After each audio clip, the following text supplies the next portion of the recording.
Carrie Miller, I'm 29 years old and I'm a simulation coordinator.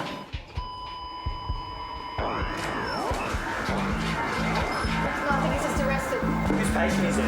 It's Dr. Jones, who was going up to theatre to have a lap collie. Yeah. It's a centre that we have mannequins that simulate patients, and they have heart rates and blood pressures, and we simulate catastrophes or negative situations where people have a chance to learn how to react.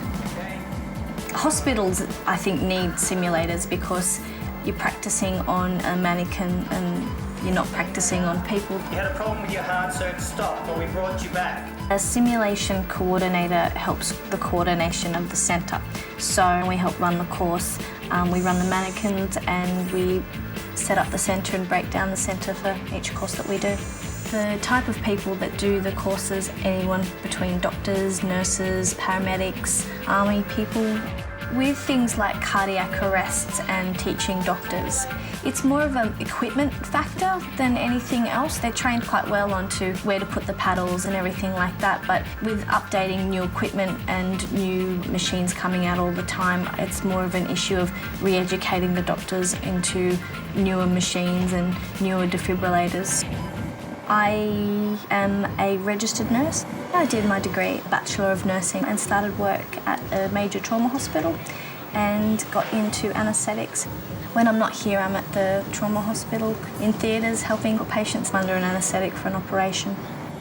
Got into anaesthetic nursing, and a friend there helped set up the simulation centre, and he suggested that I come over and visit the place, and I did, and I applied for the simulation coordinator job part-time and got that, so I've been doing this job for 18 months now.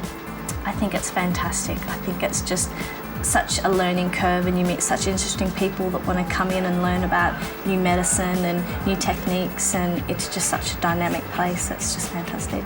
A lot of drama, a lot of excitement, yeah. It's just a great vibe here. It's just everyone wants to learn, and I'm really into educating, so that works well for me. A normal day for a simulation coordinator like myself would be coming in, starting up the AV system, turning on all the mannequins, checking that they work, and checking the general equipment. There's cameras in all of the rooms, so we can monitor the courses and how it's going, so we can predict what to do next and what scenarios to set up for next. The mannequin is run by this computer just here. There are a number of different gases that he requires to run, so we connect them into the gases. He starts breathing and blinking and functioning as a patient would. He is plastic. I think he's quite real in the fact that he breathes. He exhales carbon dioxide, which is what people exhale.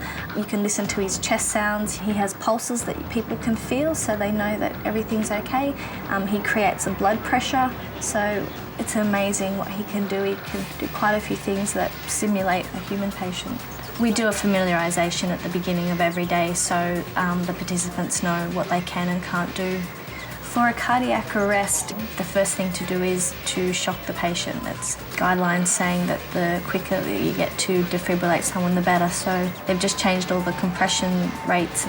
So we're doing a lot more a minute, and it's quite fast, and I don't think people have appreciated until they come to the centre and start testing it on a mannequin just how fast it really is and how much of a pump you need to get going.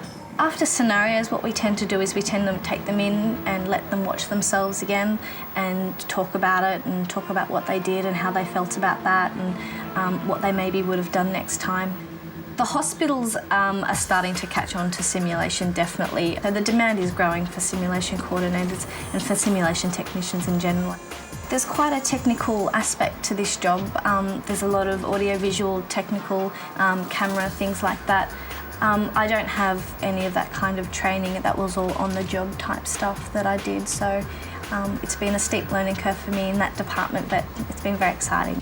The simulation centres would be keen to take in people.